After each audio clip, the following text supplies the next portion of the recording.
Chapter 5, The Box.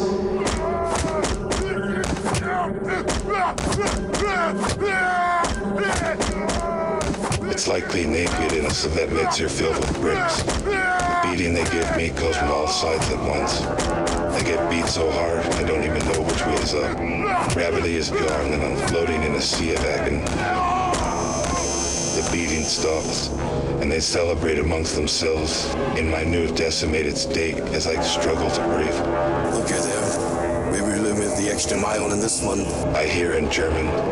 They say worse and promise to do more. But not before long. They start asking questions. I spent my time in my cell before each session with the others, mentally preparing myself to take more and keep the name of the city in which we came from out of our mouth, or fear of retaliation. But the Nazis don't hear every answer they want. The beatings continue for hours and days. Over the course of days, they systematically beat information out of us, one by one, until they get whatever we can't hold on to. One part of our plan is to use the beatings as our moments of opportunity. We can learn as much as we can about the enemy's labyrinth. Days go by. Beatings and injuries take their toll, but we get wiser with each passage through their insufferable metal homes, put together from military command vehicles and trailers. Alexei gets metal tools from one of his torture sessions and could use it as mouthy wit to drive his torturer out of control and making a mess of the room by throwing his tools around. Apparently the Nazis hate it when you sing. Stop it, you're giving me a hard on. While they torture you, Gregory retrieves the metal water from his walks back to the box, where he informs the others that the recent power outage was caused by a wire just like this, arcing two power cables and shutting the lights out. Constantine manages to draw an accurate map of the layout of the facility, including the location of the box where we are. I endured their torture day after day. I convinced them that the whole thing was my idea. And I led them here as the first wave in a multi-wave assault, and it was only a matter of days until they are surrounded. All I had to do was endure their torment until we all came up with a plan. Here in the box, in the days of our torture, we solidify after we're broken in the back room. Our resolve is singular and purposeful as the edge of a razor. We stick to the plan. All we have left is the plan. Finally, the day comes. Judgment Day, as we call it, when we waited for the Nazis to leave and speak about it. We are well rehearsed and well trained on the small opportunities our captors have afforded us. And after many missed opportunities, we are resolved now more than ever. It's time for showers. The shower routine here concludes all of us being led to the shower room, where we're all allowed to wash ourselves with buckets of water. Which to me seems like a humorous contradiction. They will put up with the horror of our many tortures, with our blood covering them. But they can't stand our body odor. Several times they make a joke of weaponizing our taint against the Nazis. As we're being led to the shower room, we give each other subtle glances as confirmation of our code. The code we all agreed to is if one of us starts to resist, that all of us would have to join in to maximize our chance of escape. Otherwise, we would all get punished for one person's failed attempt. We all get the look, and we're all ready.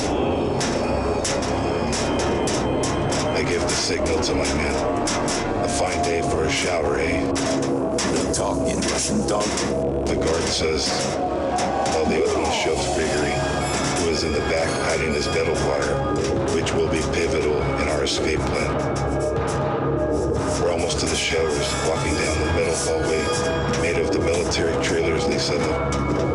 And now we're going to explode the design flaws in these trailers. Electrical equipment they're running here requires specialized wiring, which is exposed and reachable by all of us. The first thing that happens is Gregory, using the metal wire he has to wrap around the neck of the guard behind him. Gregory exploits the slow reaction time of the robotically augmented soldier and loads the metal wire to the live wires above, killing the soldier in an awesome display of death by electrocution.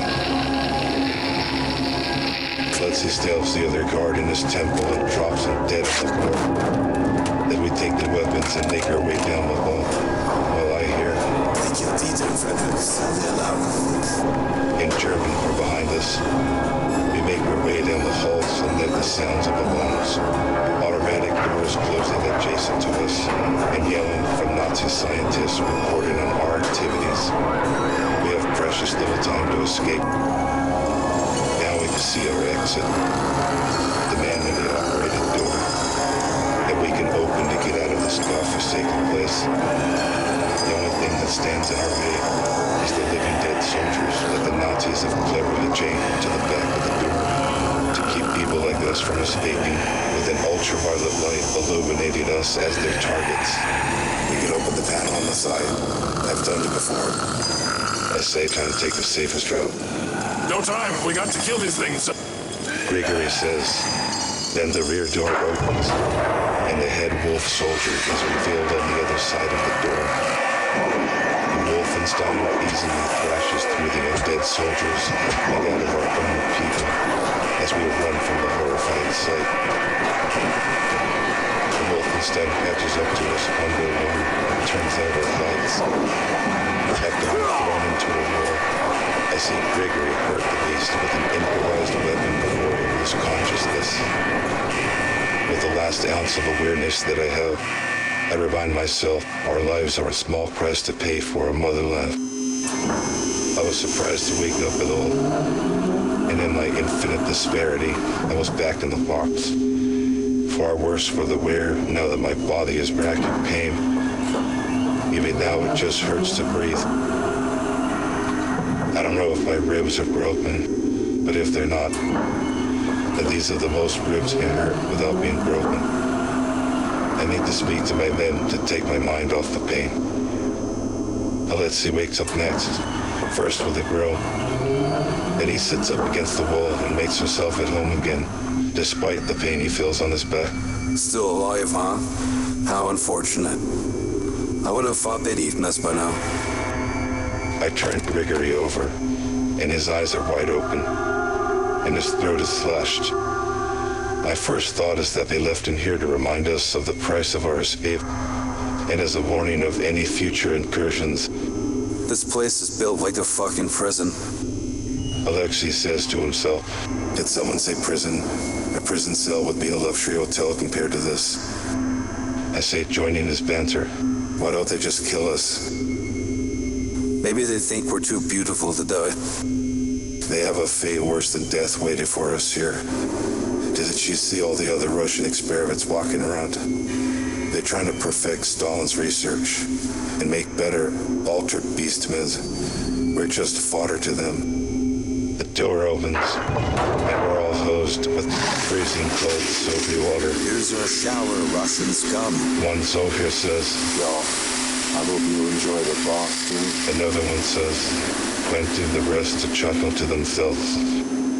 Then the door closes, and the lights go out, leaving a thin gap in the door to dimly illuminate the room. It is here that I noticed even the smallest light can make the biggest difference in a dark world.